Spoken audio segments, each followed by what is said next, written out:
Hi hello నమస్తే. నేను కృష్ణాంజనేయులు. కృష్ణానదికి వరద ఉధృతి మరింత పెరుగుతోంది.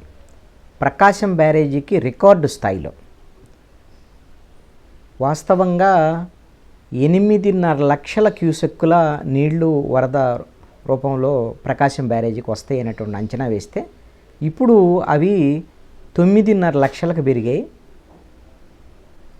11 లక్షల వరకు 11 లక్షల క్యూసెక్కుల నీరు ప్రకాశం బ్యారేజీకి వస్తాయి అనేటువంటిది ఇప్పుడు అనుకుంటున్నటువంటి మాట. కానీ రికార్డు స్థాయిలో ఇప్పటి వరకు అంటే 2009లో ప్రకాశం బ్యారేజీకి 11,10,000 క్యూసెక్కుల వరద నీరు వచ్చింది. కానీ ఈసారి ఆ రికార్డు బద్దలు కాబోతుంది.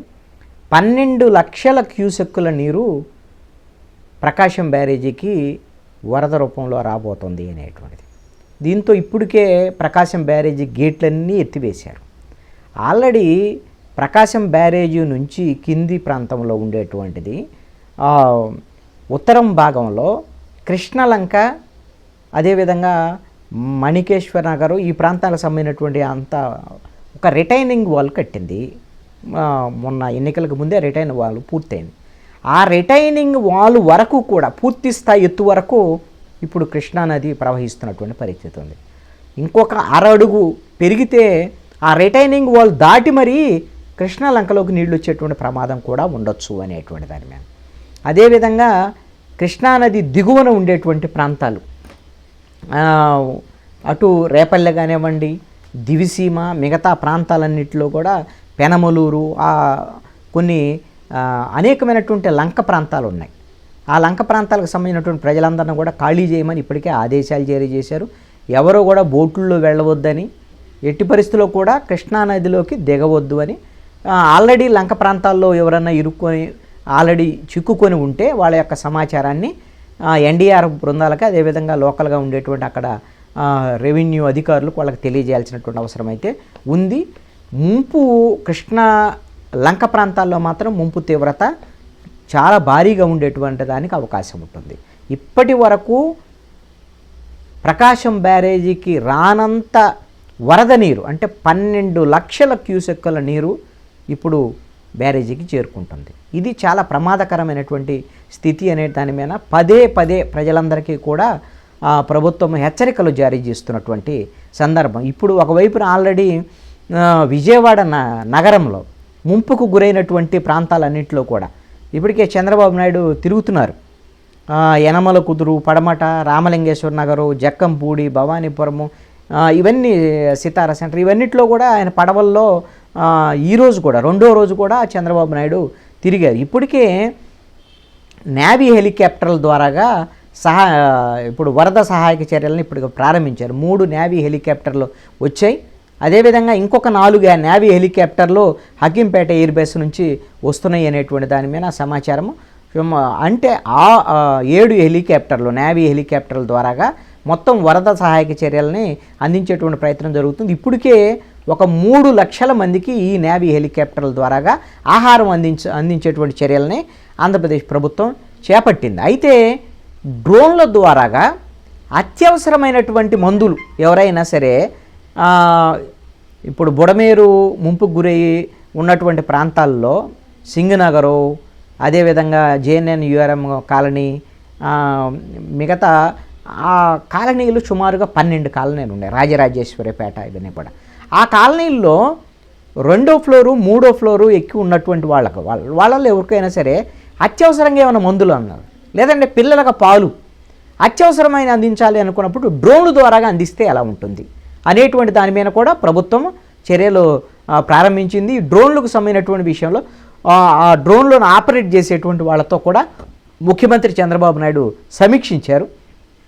ఒక 10 కేజీలు బరువు ఉండేటువంటి ఆహార పొట్లాలు కానివ్వండి, అదేవిధంగా మందులు కానివ్వండి, అత్యవసరమైనటువంటి ఏవైనా సరే వాటిని 10 కేజీల వరకు ఒక్కొక్క డ్రోన్ తీసుకెళ్ళి ఆయా ప్రాంతంలో రిమోట్ కంట్రోల్ ద్వారాగా వాళ్ళకి అందజేసేదానికి అవకాశం ఉంటుంది. కొన్ని చోట్ల ఫోన్ల ద్వారా సమాచారం అందించేటువంటి వాళ్ళు, అదేవిధంగా ఎన్డీఆర్ఎఫ్ బృందాలు ఆ విధంగా పడవల్లో వెళ్ళేటువంటి వాళ్ళందరికీ కూడా కొంతమంది ఆయా ఇళ్ల మీద ఉన్నటువంటి వాళ్ళు వాళ్ళ సమస్యల్ని వాళ్ళన్నింటినీ కూడా వివరిస్తున్నటువంటి పరిస్థితి కూడా ఉంది. అయితే ముఖ్యమంత్రి చంద్రబాబు నాయుడు రాత్రి నుంచి ఎన్టీఆర్ జిల్లా కృష్ణా కలెక్టర్కి సంబంధించినటువంటి కార్యాలయంలో ఉండి ఆయన అన్ని పర్యవేక్షిస్తున్నారు, బాగా చేస్తున్నారు అనేటువంటి దాని మీద ఉంది, కాదనటం లేదు. కానీ ఇంకా 48 గంటల నుంచి ముంపు ప్రాంతంలోనే సుమారుగా విజయవాడ చుట్టుపక్కల పరిసర ప్రాంతాల్లో 16 కిలోమీటర్ల వరకు కూడా 15 కాలనీలు, అదేవిధంగా 14 డివిజన్లకు సంబంధించినటువంటి ప్రజలు 3 లక్షల మంది వరకు కూడా ఈ విధంగా ముంపు ప్రాంతంలో ఉన్నటువంటి పరిస్థితి ఉంది. వాళ్ళు చాలా ఇబ్బందికి గురవుతున్నారు. ముఖ్యమంత్రి వచ్చిన తర్వాత ముఖ్యమంత్రి వచ్చాడు, ఆయన పడవలో తిరిగేస్తాడు, అయిపోతా, అసలు ముఖ్యమంత్రి బాగా చేశారా లేదా, అయినా ఎందుకు ప్రతిపక్షాలు విమర్శిస్తున్నారు, ఇవన్నీ కూడా ప్రభుత్వం విమర్శలు పట్టించుకోవడం కానీ మానేయాలి. ముఖ్యమంత్రి వచ్చి బాగా పనిచేస్తున్నారు, లేదా మంత్రులు కూడా కొంతమందిని విజయవాడకు రమ్మని ఇప్పటికీ ఆదేశాలు జారీ చేశారు చంద్రబాబు నాయుడు. ఒక్కొక్క మంత్రి ఒక్కొక్క డివిజన్లో, ముంపుకు గురైనటువంటి డివిజన్లో ఒక సీనియర్ అధికారిని పెట్టుకొని సహాయ చర్యలు అందించాలనేటువంటిది ప్రయత్నం. మంచిదే, ఇవన్నీ ప్రయత్నాలు మంచి. మేము ఇంత చేస్తుంటే విమర్శలు ఎలా చేస్తారు, సహాయక చర్యలు అందుతున్నాయండి. ఇంకా సహాయక చర్యలు పూర్తి స్థాయిలో అందాల్సినటువంటి అవసరం ఉంది. ప్రజలు ఇంకా ఇబ్బందులకు గురవుతున్నారు. ఈ విధమైనటువంటి విపత్తు జరుగుతోంది అనేటువంటి అంశాన్ని ముందుగా గుర్తించి ఉంటే, ఇప్పటికే పునరావాస కేంద్రాలను ఏర్పాటు చేసుకొని ఎక్కడైతే ముంపు గురయ్యేటువంటి అవకాశం ఉన్నటువంటి వాళ్ళందరినీ తరలించేదానికి అవకాశం ఉండేది. ఇప్పుడు 78 పునరావాస కేంద్రాలని ఏర్పాటు చేశారు నగరంలో. ఇంకా కొన్ని అవసరం ఉంది. ఇంకా పూర్తి స్థాయిలో ఇప్పుడు ముంపు ప్రాంతాల వాళ్ళందరినీ తరలించడానికి అవకాశం లేకుండా పోయింది. కేవలం పిల్లలు, వృద్ధులు, అనారోగ్యంతో ఉన్నటువంటి వాళ్ళని మాత్రమే కొద్దిమందిని తరలించడం సాధ్యమవుతుంది. అదే ముందు జాగ్రత్తగా అప్రమత్తమై ఉంటే ప్రభుత్వం, నిన్న సాయంత్రము ముఖ్యమంత్రి మొత్తము దీని మీద కాన్సన్ట్రేషన్ చేశారు. అంతకుముందు అధికారులు ఆ స్థాయిలో రెస్పాండ్ అయినటువంటి పరిస్థితి లేదు. ఇది ప్రభుత్వం వైపు నుంచి ఎంతో కొంత వైఫల్యమా కాదా, ప్రభుత్వం తప్పు చేసిందా, ఇవన్నీ పాయింట్లు ఇక్కడ కాదు. జరిగేటువంటి సహాయక చర్యల విషయంలో మరింత ఎఫెక్టివ్గా, నష్టం జరగకుండా, ప్రాణ నష్టం జరగకుండా ప్రతి వ్యక్తికి, ఎక్కడైతే ముంపు ప్రాంతంలో ఉండేటువంటి ప్రతి ఒక్కరికి ఆహారము, అత్యవసరమైనటువంటి మందులు, పిల్లలకు పాలు, ఇవన్నీ అందించాల్సినటువంటి బాధ్యత ప్రభుత్వం మీద ఉంటుంది. ముఖ్యమంత్రి బాగా చేశాడు, అద్భుతంగా చేశాడు, అసలు రాత్రి అంతా నిద్రపోయారు, ఇలాగ చెప్పే మీడియా కూడా ఒకటే కొనసాగుతుంది. దాన్ని ఎవ్వరూ కాదనరు. కానీ ఆయన ముఖ్యమంత్రి ఉన్నా లేదా ఇంకొకళ్ళు ఉన్నా ఎంత మేరకు సహాయక చర్యలు అందుతున్నాయి, సహాయక చర్యలు ఇంకా అందాల్సినటువంటి ఏంటి, ఇంకా ఏమైనా ప్రమాదకరమైనటువంటి పరిస్థితి ఉందా అనేటువంటి అంశం మీద అంచనా వేసి ప్రభుత్వం ముందుకెళ్లాల్సినటువంటి అవసరం ఉంది. ప్రతిపక్ష పార్టీలు కూడా విమర్శల మీద, రాజకీయపరమైనటువంటి విమర్శల మీద దృష్టి సారించడం మంచిది కాదు. వాళ్ళు కూడా ఏమైనా సహాయక చర్యల్లో పాల్గొనగలిగితే, అన్ని పార్టీలకు సంబంధించినటువంటి వాళ్ళు పాల్గొని వాళ్ళకి చేతనైన సహాయం చేయటం అనేటువంటిది ప్రతి ఒక్కళ్ళు చేయాల్సినటువంటి